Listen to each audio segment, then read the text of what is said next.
Україно, рідна земля мати. 4 months into Ukraine's counteroffensive and the outcome is still uncertain. When the Retired Major General Chip Chapman fought in the Falklands War and went on to command 2 Para and 19 Brigade in a 33-year career. He says the arrival of US Abrams tanks is welcome, but it's unlikely they'll play a key role this winter. Every tactical operation is really a relationship between the ground, the enemy, and time and space. Now, Ukraine are making gains in terms of the ground and the enemy, but it's whether they're going to run out of time and space in what might be called the fighting season to use something which has a particularly vast platform weight on the ground. Now, both Zelensky and Tarnansky, the commander on particularly on the Zaporizhia operation, have both said that fighting won't stop in the winter season. Because if it were to stop, then that would give the Russians the opportunity not only to dig in again at a place of their choosing, but also mean that they could restock and redeploy. Ukraine's advance hasn't been as fast as they or their Western backers hoped, but the general says it's not surprising given the obstacles they're facing. Well, the first thing is they've reached the third line of the first line of defences. That is why it's a breach, not a breakout. Now, we like planning yardsticks in the army, but we've never really, since the Second World War, had a planning yardstick when you've had tens of kilometres of defensive positions, sown with anti-tank minefields, Dragon's Teeth, and a trench system this large. So there is no planning yardstick in any staff officer's handbook which can guide you about how you kind of do this. Ukraine's focusing its counteroffensive in the south around Verbove and Robotine.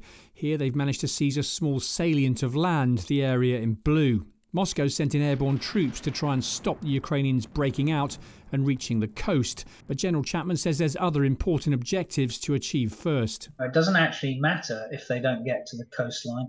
2 things are really important. The first one is to sever the railway line at Tokmak.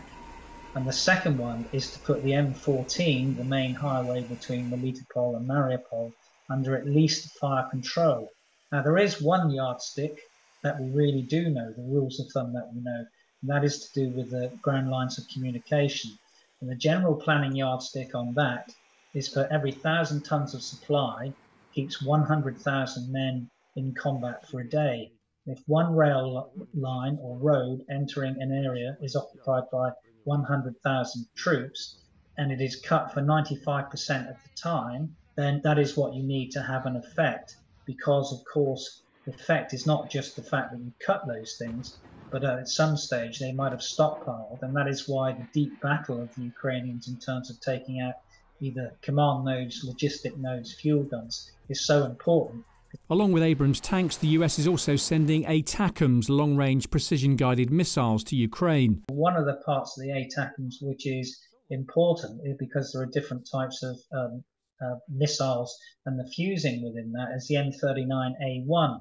That has an area effect, i.e. on airfields or hangars. So it's really pushing the Russian A2AD bubble back, that is the anti-access area denial. So if you can stop the Russian helicopters from launching by taking out some of the airfields near the coast, that pushes this bubble back. Things are looking more optimistic, I think, for the Ukrainians, and they were never really pessimistic. And this is part of the problem of the international media chasing daily headlines and getting pessimistic when, at the end of the day, tactical battles are actually sequenced in support of operational objectives.